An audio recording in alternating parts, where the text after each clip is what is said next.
Karena uban ini peringatan kalau engkau sudah tua. Ahibati fillah, orang yang usia senja di negeri kita diapakan? Jamaah, siapa yang mau jawab? Orang usia senja di negeri kita itu diapakan? Angkat tangan yang mau jawab. Nah, di panti jompo? Enggak lah. Masa ini ada orang-orang sepuh nggak di panti jompo? Ini ada. Diberhentikan dari bekerja. Mana hadiahnya? Kasihkan hadiahnya. Dipensiunkan. Engkau sudah tidak berharga. Kira-kira orang yang dipensiunkan itu kenapa dia disuruh berhenti? Nah, sudah tidak produktif, kesian sudah. Lebih baik mati dia. Kasih hadiah itu yang ngomong tidak produktif. Umur pensiun di negeri kita berapa? 60. Berapa? 5 55 58 56. Mana yang betul ini? 60, 58, 56. Yang pegawai negeri 57 loh, 57 lagi. 50, 60. Oh sama kayak ini 60. Enggak, anak butuh yang dari pemerintahan, resmi datanya. Iya ada 55. Kayaknya tergantung pekerjaannya. Semua benar mungkin jamaah. Iya, ada yang 55, ada yang 56, ada yang 58, ada yang 60. Betul. Hadiahnya habis, nggak cukup kayaknya buat antum semua. Tapi kita lihat dia diberhentikan sebenarnya dari bekerja. Kenapa? Mungkin tidak produktif. Padahal boleh jadi seorang muslim semakin tua lebih produktif lagi. Cuma secara fisik ya tubuhnya sudah mulai gampang capek.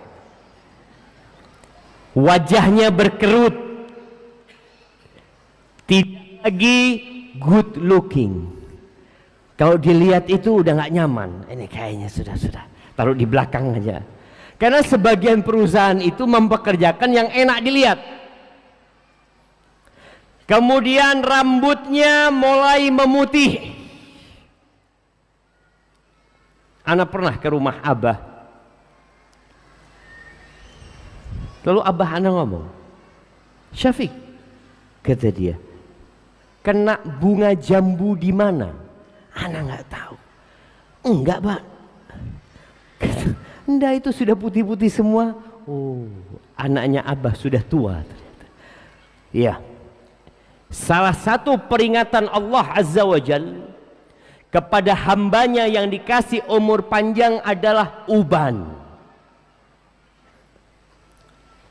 Makanya ada sebuah hadis yang melarang merubah uban ke warna hitam. Bapaknya Abu Bakar itu rambutnya sudah putih semua ketika masuk Islam, sudah tua renta. Ketika penaklukan kota, maka Nabi alaihi salatu wassalam mengatakan ghayyiru syaibah, ubannya rubah, wajannibuhu sawat, jauhkan dia dari warna hitam. Kenapa? Karena uban ini peringatan kalau engkau sudah tua. Jangan sok muda. Engkau lihat kerut-kerut wajahmu, udah putih, mau jadi apa engkau? Karena ada orang yang nggak tobat-tobat, semakin tua semakin jadi. Sampai anaknya bingung sama bapaknya. Ayah ini sudah tua Ustaz, masih aja nggak sholat, masih aja begadang, masih saja menonton hal-hal yang tidak perlu ditonton. Ngobrol obrolan yang tidak berguna dan bermanfaat. Padahal sudah datang peringatan kepada dia. Allah Azza wa Jal menceritakan tentang penghuni neraka di surat Fatir ayat 37.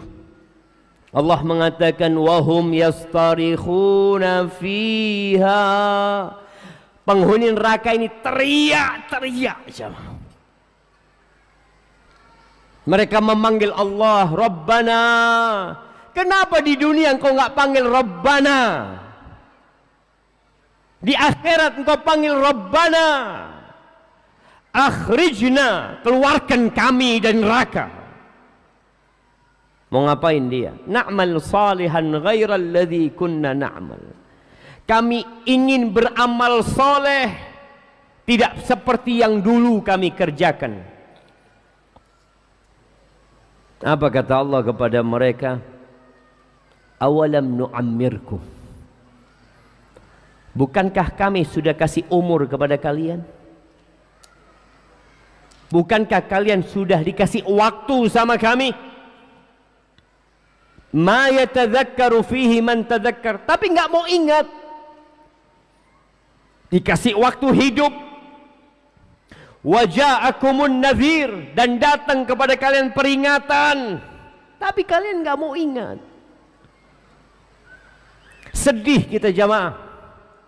Ketika ada orang yang sudah tua masih jauh dari jalan Allah Azza wa Jalla. Ada 3 orang yang Allah tidak akan melihatnya. Salah satunya Syekhun zanin. Syekh itu udah di atas 40 tahun. Jadi yang sudah 40 tahun jangan ngaku muda. Engkau sudah syekh. Pemuda itu dari baligh sampai umur 40 tahun. Tapi ini orang sudah syekh. Sudah lewat 40 tahun masih berzina. Allah nggak akan lihat sama engkau. Nggak akan diampuni dosanya. Nggak akan dibersihkan nih orang. Padahal Allah itu maha pengampun. Tapi ada dosa-dosa yang Allah murka sama orang ini. Sehingga Allah azab orang tersebut. Walaupun dia tidak kekal di neraka. Apabila dia masih muslim. Tapi Allah tidak akan membersihkan orang itu. Kalau anak muda berzina, wajar apa enggak wajar? Wajar apa enggak wajar? Hah? Enggak wajar jemaah. Enggak wajar. Enggak ada alasan orang berzina, tidak ada. Mengatakan lingkungannya, Ustadz, gimana anak kuliah digodain sama perempuan, anak mau ngomong apa? Allah mengatakan fankihu, nikah kalian. Fankihu ma tabalakum minan nisa, nikah yang baik-baik dari wanita-wanita itu berapa? Oh, bapak-bapak kalau suruh dengar ayat ini siap Ustaz. Bismillah. Mathna wa thulatha wa ruba. Fa in khiftum alla ta'dilu fawahida aw ma malakat aymanukum. Nggak ada alasan orang berzina. Cuma anak muda ini punya syahwat yang mungkin berbeda sama orang tua. Orang ini sudah sepuh, biasanya sudah punya anak, punya cucu, masih berzina. Allah murka. Nah, ya jamaah, mungkin kita bisa berdiri sedikit lagi. Ya Allah, antum daripada capek duduk berdiri lagi lah. Bismillah. Nah, ya Allah berdiri jamaah. Antum jangan lihat doang. Bismillah. Sambil digerakkan tangannya ke atas. Ya. Ana doakan yang berdiri masuk surga duluan. Amin. Nah, maju 1 senti aja. 1 senti, terus duduk antum. Bismillah. Segini 1 senti. Iya.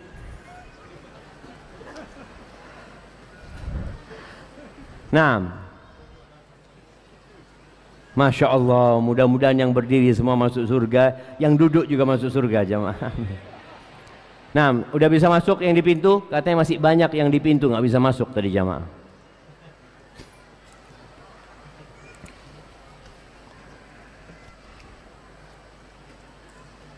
Sampai mana kita jamaah? Astagfirullahaladzim. Ini dosa antum ini. Sampai nikah. Masya Allah. Bismillah.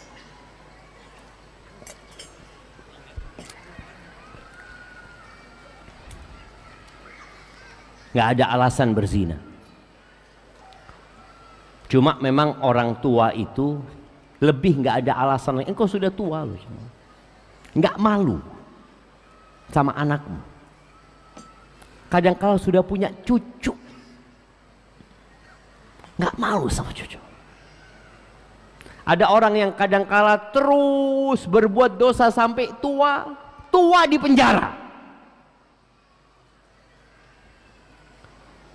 Antum kalau berangkat ke penjara, penjara orang-orang berkelas. Jadi yang nyurinya itu bukan ayam, jam. Nyurinya itu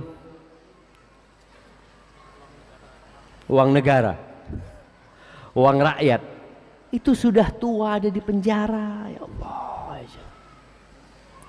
Hibati fillah. Yang lahir dan tumbuh besar dari keluarga muslim belum tentu mati Islam. Catat itu. Yang sekarang muslim nggak ada jaminan antum mati Islam.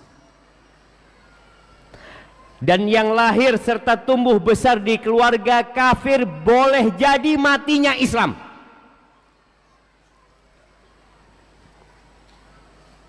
Lahir Islam itu nikmat, maka harus disyukuri. Dijaga itu nikmat Allah Azza wa Jalla. Dan mati dalam kondisi Islam itu taufik dan karunia dari Allah Azza wa Jalla. Serta kita disuruh berusaha. Hampir setiap Jumat khotib membacakan firman Allah, ya ayyuhalladzina amanu taqullah haqqa tuqatihi wa la tamutunna illa wa antum muslimun. Jangan mati kecuali dalam kondisi Islam, jemaah. Perlu perjuangan. Nah, Al-Imam Ahmad rahimahullah meriwayatkan sebuah hadis dari Anas bin Malik radhiyallahu taala anhu bahwa Rasulullah sallallahu alaihi wasallam bersabda, la alaikum an la ta'jabu bi ahadikum hatta tanduru bima yuqamu lahu. Enggak apa-apa kalian itu jangan takjub sama orang, jangan takjub dengan seorang pun sampai kalian melihat bagaimana dia matinya. Gimana matinya dia? Oh, fulan ustaz, fulan tuan guru, fulan buya, masya Allah, semoga Allah memberkahi mereka. Fulan ustaz orang soleh ustaz. Tunggu dulu sampai mati engkau lihat dia. Fa innal amil ya'malu zamanan min umrihi au burhatan min dahrihi bi amalin salih. Sesungguhnya seseorang itu ada yang umurnya dia gunakan untuk beramal soleh. Ada satu fase dari hidup dia digunakan untuk beramal soleh. Lau mata alaihi dakhalal jannah. Kalau dia mati dalam kondisi beramal soleh, insya Allah masuk surga. Thumma yatahawwal. Kemudian tergelincir dia, jamaah. Artinya fase dia beramal soleh nggak sampai mati. Setelah dia beramal soleh, tahu-tahu dia berubah. Tergelincir, ya'mal faya'mal amalan sayyi'a, lalu dia beramal dengan amalan yang buruk, jemaah. Ada yang seperti itu. Lalu sebaliknya, wa innal abda la ya'mal, ada orang yang di fase umurnya dosa saja, perbuatan maksiat dia lakukan, thumma yatahawal, kemudian dia berubah. Yang istilah sekarang hijrah. Kita lihat, ya Allah, fulan ini zat kerjanya maksiat tuh. Tahu-tahu dia ada soft pertama. Dia beramal dengan amalan kebaikan. Lalu kata Nabi SAW, wa idza aradallahu bi abdin khairan ista'malahu qabla mautih. Kalau Allah ingin kebaikan kepada seseorang, Allah akan pakai orang ini sebelum mati. Allah akan pakai. Sahabat tanya, ya Rasulullah, kaifa yasta'miluhu? Gimana Allah menggunakan orang ini? Make orang ini gimana ceritanya? Qala yuwaffiquhu li'amalin salih. Allah berikan taufik kepada dia, hidayah kepada dia untuk beramal soleh. Thumma yakbiduhu alaih. Kemudian Allah cabut nyawanya dalam kondisi beramal soleh. Wallahi jemaah, kita perlu takut. Orang yang mati di medan perang belum tentu husnul khatimah. Loh kan syahid, belum tentu. Innamal a'malu binniyat. Amal tergantung niatnya. Bahkan Nabi alaihissalatu wasallam menjelaskan, salah satu korek api neraka itu syahid, orang yang mati di medan perang. Ya Allah, saya takut gitu, senam. Al-Imam Bukhari meriwayatkan sebuah hadis bahwa dalam satu peperangan para sahabat menghadapi musuhnya orang-orang musyrikin. Ada salah satu di barisan sahabat itu seorang lelaki yang gagah perkasa, yang perang mati-matian. Tidak ada satupun yang dia hadapi kecuali dia tebas dengan pedangnya. Lalu para sahabat mengatakan, ma ajza'a minnal yaum ahad kama ajza'a fulan. Enggak ada yang berjuang hari ini seperti perjuangan fulan. Mendengar nama itu, Nabi alaihissalatu wasallam mengatakan, huwa min ahlinna, dia penghuni neraka. Na'udzubillah. Ini perang bersama Rasul SAW melawan orang-orang musyrikin, penghuni neraka. Sahabat heran, kok bisa? Akhirnya salah satu dari mereka, aku akan ikutin orang ini. Diikutin orang ini. Selesai dia menghadap kepada Rasulullah SAW.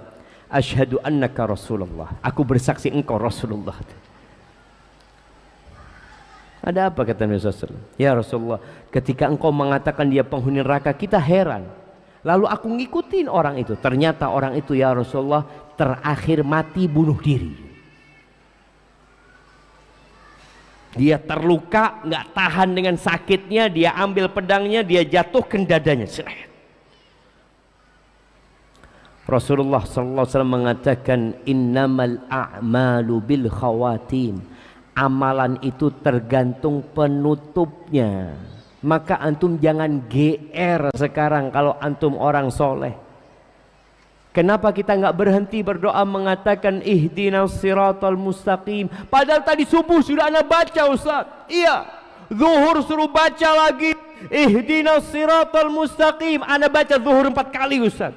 Ketemu sholat asar, ana baca lagi 4 kali. Barusan maghrib, ana baca lagi 3 kali. Ihdinas siratal mustaqim. Kenapa? Karena amalan itu tergantung penutupnya, jamaah. Kita memohon kepada Allah agar dimatikan di atas agama Allah ini. Ahibati fillah, banyak orang sukses itu ketika di usia senja. Ya, kebanyakan orang itu umur 40 baru mapan hidupnya. Terkadang dunia yang dia miliki membuat dia lupa dengan aturan-aturan Allah Azza wa Jalla. Dan juga ada orang yang di usia senja dikasih cobaan, sakit ya. Ada orang yang ketika dikasih sakit dia marah-marah sama Allah. Dia merasa kecewa sama Allah. Ya Allah, aku nih sholat 5 waktu di masjid, aku nih sodakoh, aku nih berangkat haji, aku sholat malam. Kenapa engkau kasih aku kanker ya Allah? kasih stroke. Ada banyak. Padahal kita tahu orang yang paling berat cobaannya siapa? Para nabi. Para nabi yang cobaannya paling berat. Maka dikhawatirkan ketika orang di masa tua dikasih penyakit, karakternya berubah. Dia marah-marah, kadang-kadang nggak mau sholat jemaah. Bener. Ana punya kawan hampir mau berhenti sholat. Karena dia merasa ana sudah baik. Kenapa masih dikasih cobaan? Engkau mau pahala atas kebaikanmu, bukan di dunia. Engkau lihat Fir'aun. Engkau lihat sekarang orang terkaya di dunia siapa? Elon Musk, Bill Gates. Mereka bukan orang-orang beriman. Kalau ada orang yang berpikir engkau beramal soleh mencari dunia, menderita kita di akhirat. Karena engkau cari dunia. Ada orang yang doanya Rabbana atina fid dunya, ya Allah berikan kenikmatan dunia ya Allah. Apa kata Allah? Fama lahum fil akhirati min khalaq. Akhirat nggak dapat apa-apa dia. Karena dia cari dunia. Ahibati fillah, kita perlu takut dengan masa senja. Yang kita nggak tahu, anak kira-kira nanti ketika tua seperti apa anak. Apakah anak akan bersabar kalau dikasih cobaan sama Allah? Kita nggak ingin dikasih cobaan sama Allah. Kita ingin dikasih afiah, sehat, selamat. Tapi hidup ini tidak selalu seperti yang kita inginkan. Allah itu fa'alun lima yurid. Allah itu berbuat apa yang Allah kehendaki. Allah memperingatkan Nabi Muhammad SAW bahwa engkau bisa tegar di atas tauhid itu karena Allah. Itu Nabi Muhammad SAW. Apalagi kita. Di surat Al-Isra ayat 74-75 Allah mengatakan walaula an thabbatnak laqad kitta tarkanu ilaihim syai'an qalila. Kalau bukan karena kami yang meneguhkanmu, engkau hampir-hampir condong kepada mereka. Sedikit engkau hampir tergelincir. Itu Nabi Muhammad SAW. Kalau bukan karena Allah yang menetapkan, tergelincir Nabi Muhammad SAW. Idzal la'adzaqnaka dhi'fal hayat wa dhi'fal mamat. Kalau seperti itu yang terjadi sama engkau, kami akan dobelkan azab dunia dan azab setelah kematian. Thumma la tajidu laka alaina nasira. Kau nggak akan dapat pertolongan dari kami sedikit pun. Itu jemaah. Itu Nabi. Godaan ini semakin dahsyat sekarang. Berapa banyak orang-orang yang mulai meninggalkan agama Islam, tapi tidak masuk ke agama yang lain karena dia Islamophobia. Dia merasa kok aturan Islam kayak gini, kok memberatkan ini dan itu. Engkau nggak belajar agama. Islam ini rahmatan lil alamin. Inna hadzal din yusr. Agama ini mudah. Semua aturan Allah itu bisa dikerjakan. Salat nggak bisa berdiri, duduk. Duduk nggak bisa rebahan. Puasa berat, sakit, nggak usah puasa. Haji mahal, nggak cukup duitnya, nggak usah haji. Haji itu kewajiban buat yang mampu. Apalagi? Tapi terkadang kita dengar ceramah sana, ceramah sini. Apalagi sekarang ya, dengan adanya homoseksual yang na'udzubillah jemaah. Ada yang bergerilya untuk melestarikan hal itu. Ada seorang istri yang tahu suaminya ternyata seperti itu setelah di atas umur 50 tahun. Na'udzubillah. Senang dengan anak-anak kecil. Sudah tua. Ahibati fillah. Di surat An-Nisa ayat 113 Allah mengingatkan Nabi Muhammad SAW. Kata Allah, walaula fadlullahi alaik wa rahmatuhu lahammat ta'ifatun minhum ayyudhilluk. Kalau bukan karena karunia Allah kepadamu dan rahmatnya, hampir saja tuh kelompok itu menyesatkanmu. Hampir. Nabi manusia biasa, tapi beliau utusan Allah yang dikuatkan sama Allah. Sekali lagi, kalau itu Nabi, bagaimana dengan kita jamaah? Ahibati fillah, Nabi Ibrahim, bapaknya para nabi, Khalilur Rahman, beliau takut tergelincir. Beliau itu berdoa di surat Al-Anbiya, insyaallah Ibrahim, ya. Beliau mengatakan, wajnubni wa baniya an na'budal asnam, hindarkan aku ya Allah dan anak keturunanku dari menyembah berhala-berhala. Padahal beliau punya anak umur 86 tahun. Takut beliau dengan kesyirikan.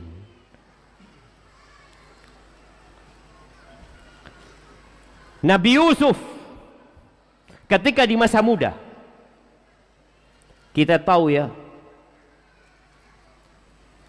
godaan dan ujian yang Allah berikan kepada Nabi Yusuf. Di satu rumah kumpul dengan wanita cantik, dan wanita ini mau sama Nabi Yusuf. Lari Nabi Yusuf. Kira-kira antum lari? Jamaah, ketika antum digodain sama perempuan, antum lari? Berani antum lari? Nggak enak Ustaz. Nabi Yusuf lari. Sampai ke pintu ditarik bajunya. Robek baju Nabi Yusuf. Takut Nabi Yusuf. Selamat Nabi Yusuf. Ternyata perempuan ini belum selesai. Dia datangkan wanita-wanita untuk melihat Yusuf agar mereka tergoda, dan dia juga ingin memerintahkan kepada Yusuf untuk memenuhi keinginannya, kalau tidak dipenjara.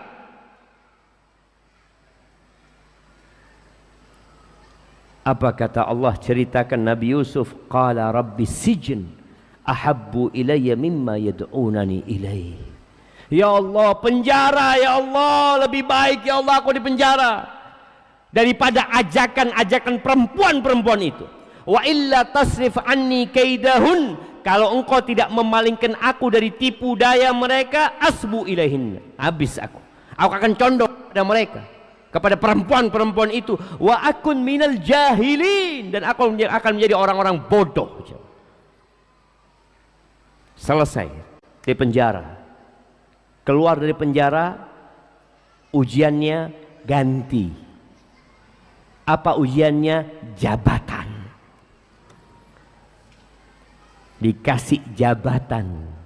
Mimpi beliau ada 11 bintang, ada bulan dan matahari yang sujud kepadanya, terrealisasi. Apa doa Nabi Yusuf setelah itu? Tawaffani musliman, ya Allah matikan aku dalam kondisi Islam. Tawaffani musliman wa alhiqni bisalihin, dan gabungkan aku dengan orang-orang soleh. Karena jabatan itu menakutkan. Ketika orang ada di atas sana, ketika dia punya harta dan bisa ngambil harta sama dia, kadang-kala lupa. Ini Nabi Yusuf minta sama Allah, tawaffani musliman. Antum pernah minta mati di atas Islam? Hafalkan doa ini, tawaffani musliman wa alhiqni bis-salihin, dan gabungkan aku dengan orang-orang soleh. Dan Nabi SAW juga berdoa, wa a'udzubika ayyatakhabbatani syaitan indal maut. Aku berlindung kepadamu, jangan sampai aku mau mati disesatkan sama setan. Karena kadang-kala orang kalau dikasih sakit parah itu jamaah, dibisikin sama setan, engkau percaya sama Allah? Engkau yakin Allah itu ada? Katanya Allah itu maha pengasih dan maha penyayang. Engkau lihat deh, berapa tahun kau sakit kayak gini, berobat sana berobat sini, nggak ada hasilnya. Percaya, datang setan itu jamaah. Maka kalau kita tidak berdoa memohon perlindungan, na'udzubillah, kita bisa tergelincir. Ahibati fillah, orang semakin beriman, semakin berilmu, semakin takut. Matinya anak gimana ya? Sahal At-Tasturi rahimahullah, dia mengatakan khaufus siddiqin min su'il khatimah inda kulli khatrah wa inda kulli harakah. Kekhawatiran orang-orang siddiq, orang-orang yang jujur, orang-orang yang benar-benar beriman, kekhawatiran mereka mati su'ul khatimah itu dalam setiap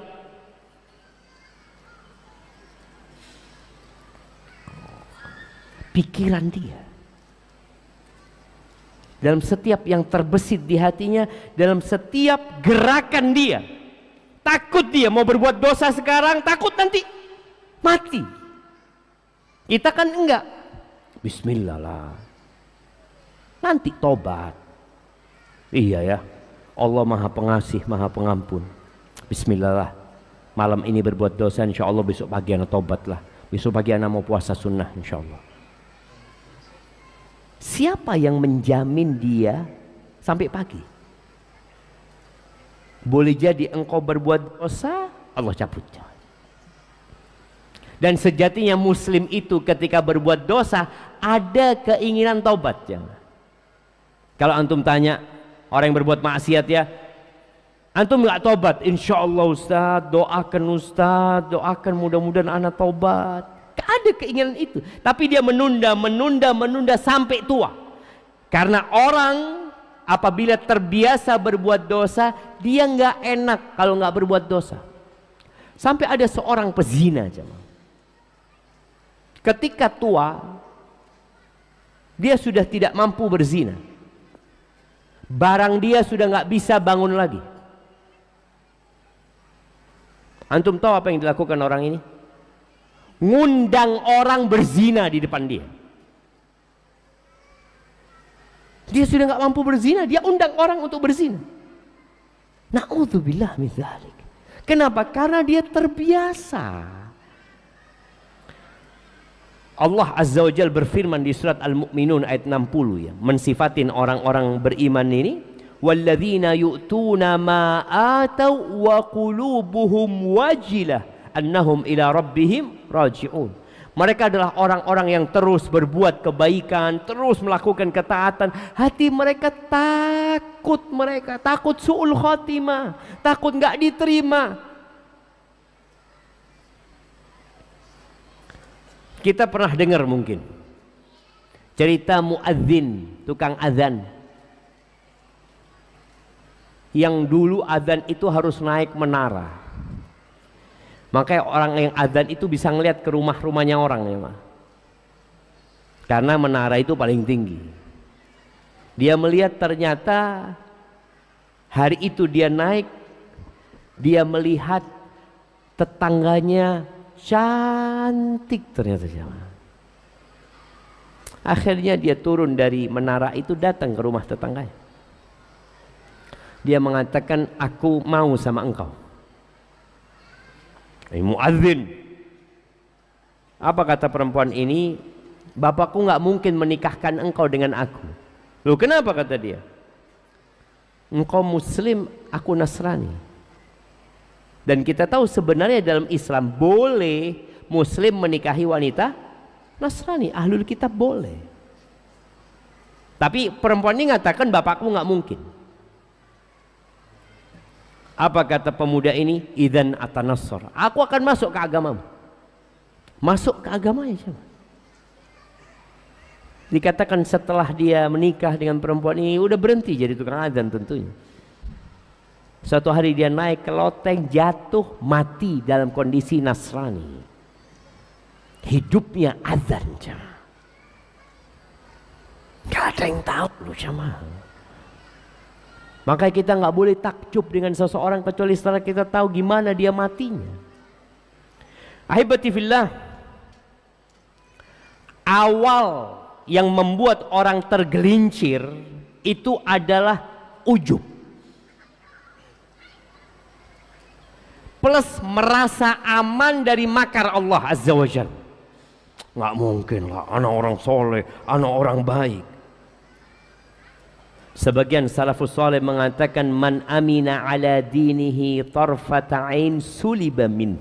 Barang siapa yang merasa dengan agamanya, merasa aman dengan agamanya, sekejap mata, artinya dia nggak mungkin mati dalam kondisi kafir, dia akan tetap beriman dan dia tidak bergantung kepada Allah, Allah akan cabut dari dia.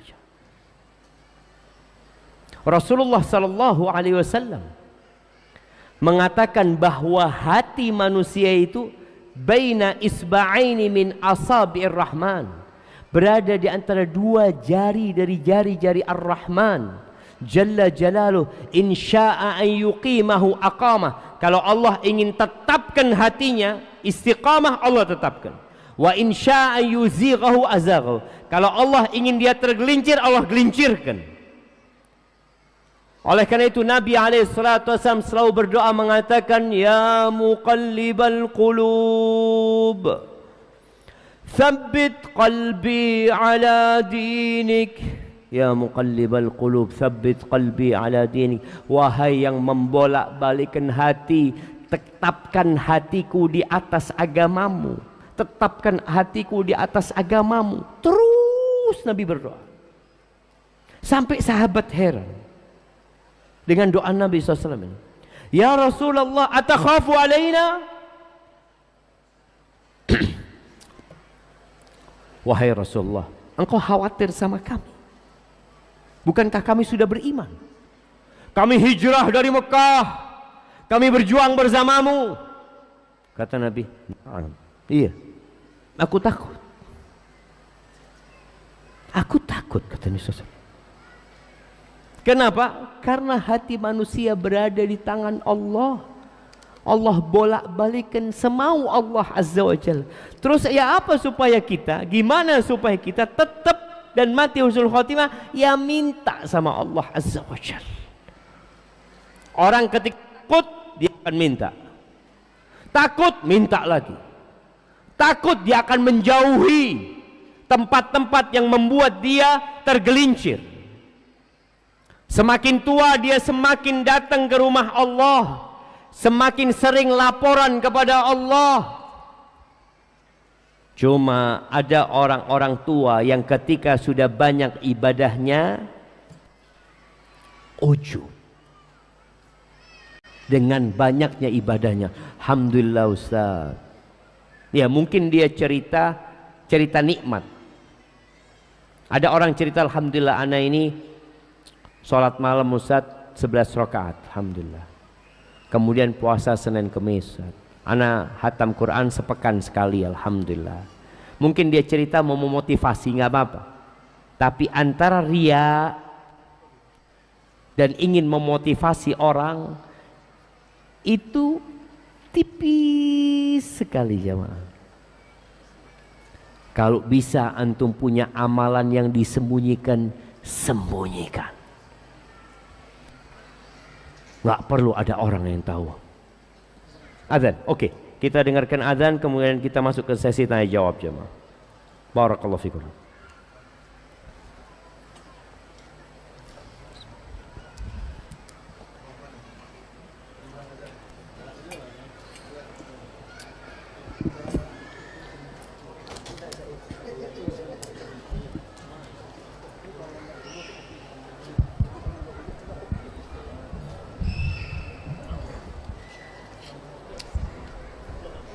Ahlan wa sahlan.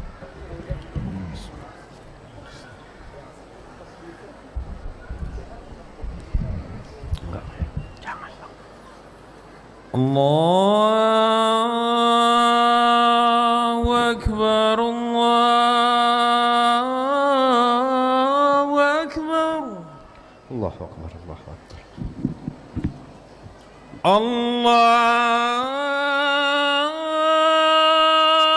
الله أكبر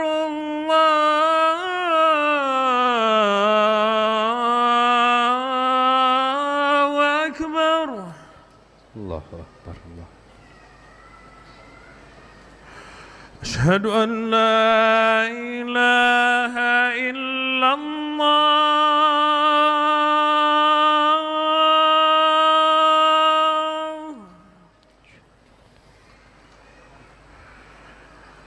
أشهد أن لا إله إلا الله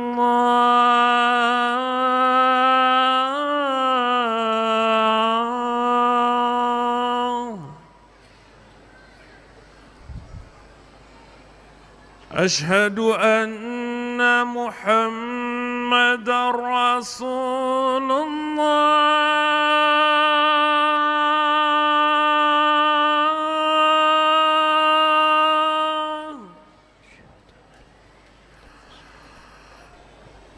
أشهد أن محمد رسول الله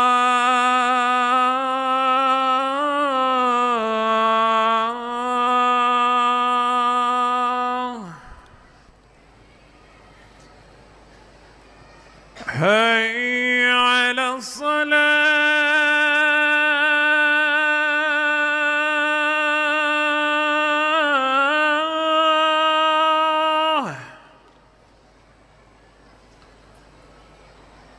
حي على الصلاة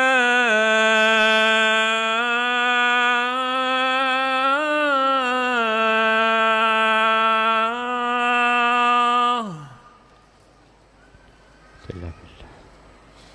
حي على الفلاح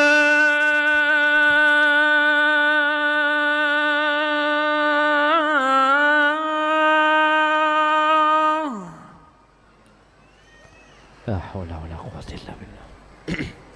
حي على الفلاح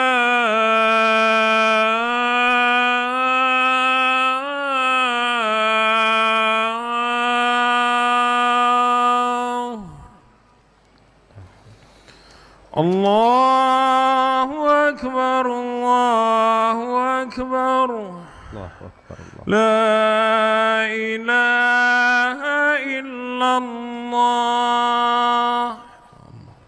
لا إله إلا الله. اللهم صل. اللهم رب هذه الدعوة التامة والصلاة القائمة محمد الوسيلة الفاضلة مقام محمود. Apa sih penyebab orang itu menyimpang, tergelincir setelah dia istiqomah? Ada sebagian kita yang fase hidupnya itu maksiat, tobat, maksiat, tobat, maksiat, tobat, seperti itu.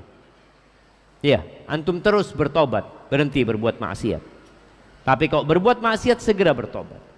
Tapi ini ada orang yang istiqomah aja, taat, tahu-tahu menyimpang. Maka beliau menyebutkan boleh jadi satu dari dua hal.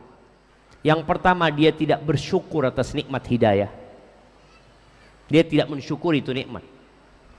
Dianggap biasa-biasa aja. Padahal itu nikmat yang agung, yang harus dijaga. Atau yang kedua, dia pernah mencela dan meremehkan orang lain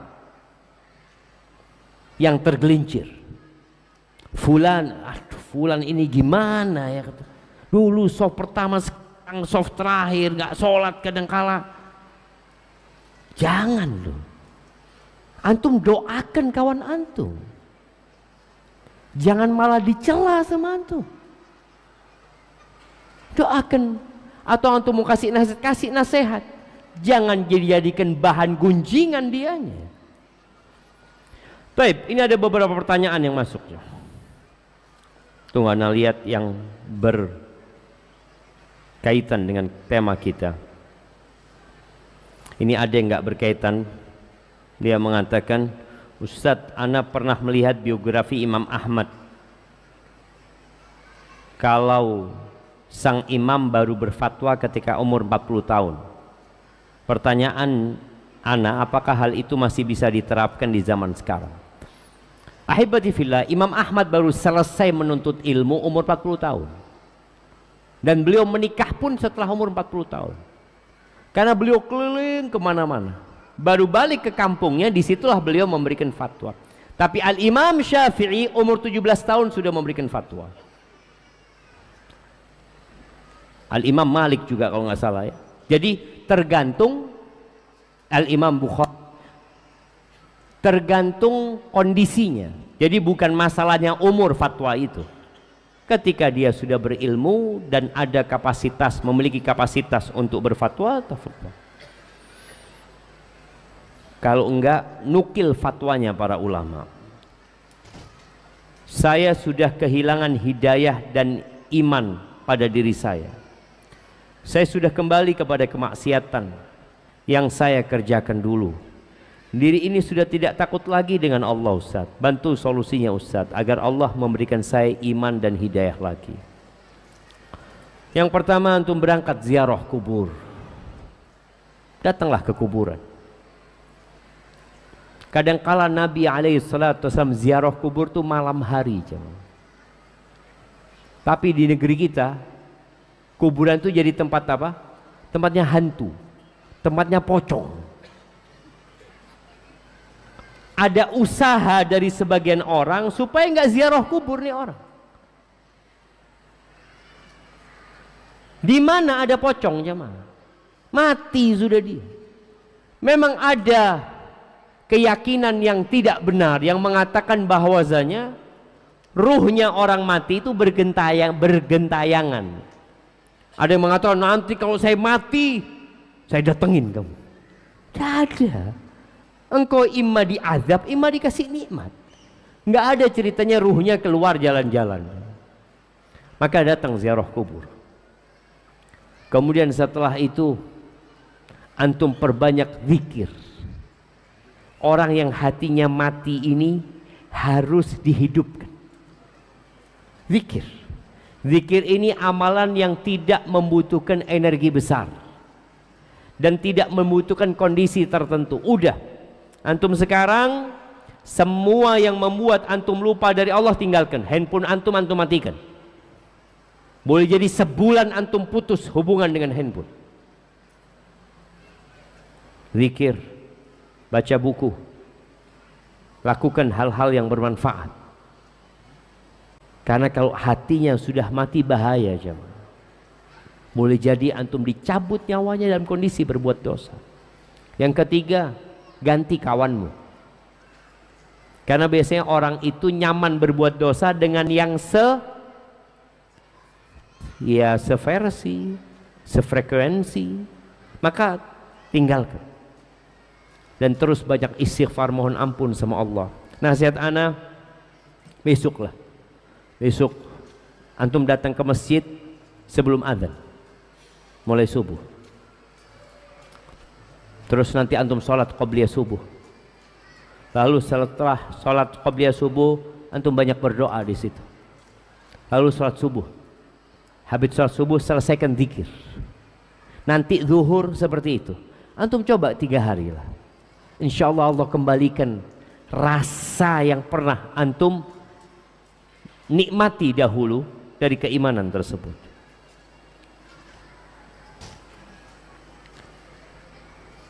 Nah, ini mungkin pertanyaannya mirip dengan yang tadi. Ana ingin bertanya, istri ana mu'allaf. Kami sudah 8 tahun menikah, tapi belum diberi keturunan. Gimana caranya Ustadz supaya kami sabar menerima ujian ini dan ikhlas? Jazakallahu khairan. Ahibati fillah, Nabi Ibrahim dikasih anak ketika umur 86 tahun.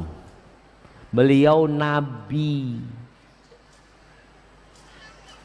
Aisyah radhiyallahu taala anha istrinya Nabi, sampai mati nggak punya anak. Hafsah, putrinya Umar, istrinya Nabi, sampai mati nggak dikasih anak. Zainab, Juwairiyah, Ummu Habibah, istri-istri Nabi itu nggak ada yang punya anak kecuali Khadijah radhiyallahu taala anha. Sabar. Allah itu mengatakan lillahi mulku samawati wal ard yakhluqu ma yasha. Milik Allah kerajaan langit dan bumi. Antum 8 miliar manusia milik Allah. Pulau Jawa, Sumatera milik Allah, semua dunia milik Allah Azza wa Jalla. Allah menciptakan apa yang Allah kehendaki, bukan yang kita kehendaki. Yahabu liman yasha'u dzukur, yahabu liman yasha'u inatha, wa yahabu liman yasha'u dzukur, au yuzawwijuhum dzukranan wa inatha. Sebagian orang dikasih anak perempuan semuanya, sebagian dikasih anak semuanya laki. Padahal keinginan orang itu berpasang-pasangan. Ada yang laki, ada yang perempuan. Nih ada orang punya anak 8, semuanya perempuan. Hamil yang ke-9. Kata suaminya, kalau engkau nanti lahir perempuan lagi, aku akan ceraikan engkau. Lahir perempuannya mah. Mau ngomong apa? Emangnya yang bikin anak tuh istrinya? Engkau suaminya, engkau bikin? Nggak bikin juga, nggak bisa. Allah. Sebagian anaknya laki, sebagian masya Allah berpasang-pasangan. Ada yang tanya, gimana antum kok bisa berpasang-pasangan? Ada cara tersendiri? Oh ada caranya. Caranya seperti ini, seperti ini. Udah praktek caranya. Keluar lagi tetap perempuan. Loh, kok tetap perempuan keluarnya? Manusia cuma berusaha. Yang menentukan Allah. Wa yaj'alu may yasha' aqima. Innahu alimun qadir. Dan sebagian orang Allah jadikan mandul. Allah itu maha tahu dan maha kuasa. Maka engkau jangan khawatir. Anak itu bukan sumber kebahagiaan. Bahkan Nabi SAW mengatakan al-waladu majbanatun majhalatun mahzanah mabkhalah. Anak itu sumber kesedihan, sumber kebahagiaan, sumber kebodohan.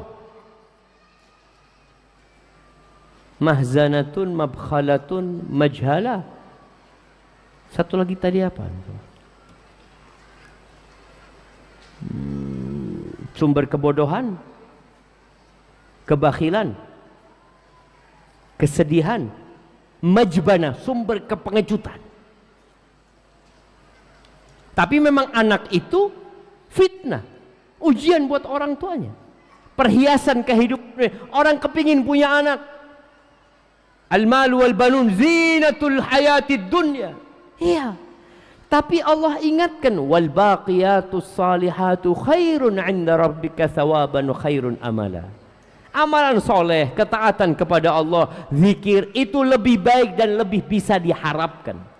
Aisyah nggak punya anak, nggak ada masalah. Oh kan nggak ada yang mendoakan Ustaz.